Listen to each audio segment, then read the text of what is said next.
投注係一種中性嘅工具，似投資股票或者買樓一樣。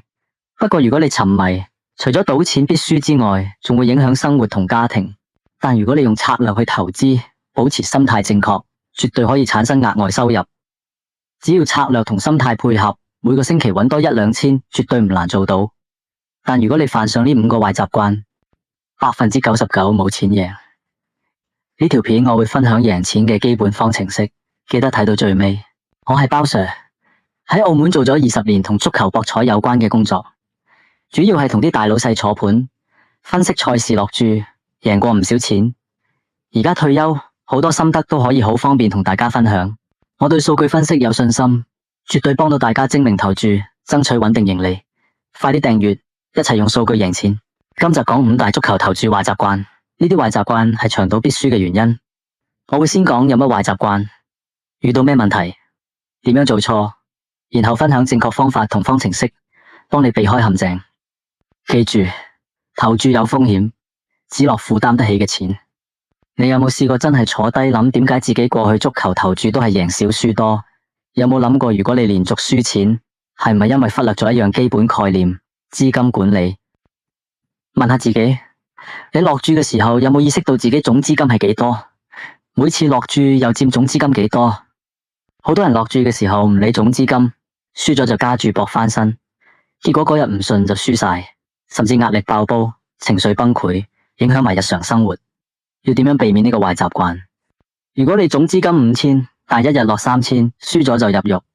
數據顯示，冇管理嘅投注者輸率高達80%，因為一兩次唔好運就抹殺晒之前嘅盈利。根據博彩研究，投注者每月輸錢主要因為唔限額，導致不斷加錢，輸更多。記住要永遠記得自己總資金係幾多，每次投注日落注唔超過20%總資金。例如總資金1萬，每日最多落2000。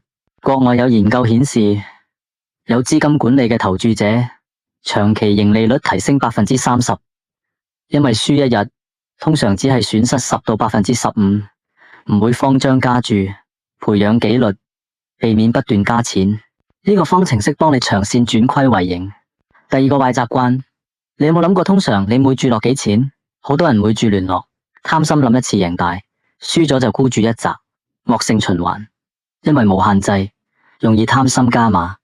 由博彩公司統計指出，亂落注嘅人長期輸錢機率高50%，因為唔計風險。正確方法係單位投注法，單位係每注金額。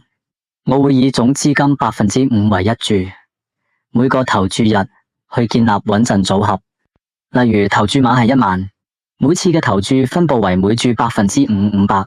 如果嗰個星期贏到6個單位就有賺，輸3個單位係可接受。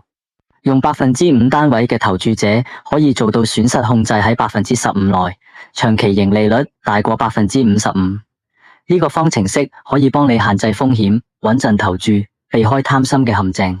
第3個壞習慣，亂用過關投注。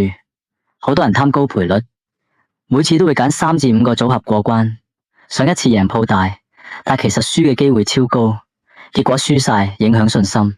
其實多個組合過關投注輸率計翻係超過80%，一項錯就全輸。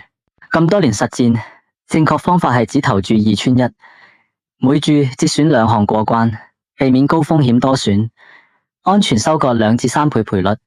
每個投注日4到6注，贏2注已經保本，贏多1注已經獲利贏2個單位。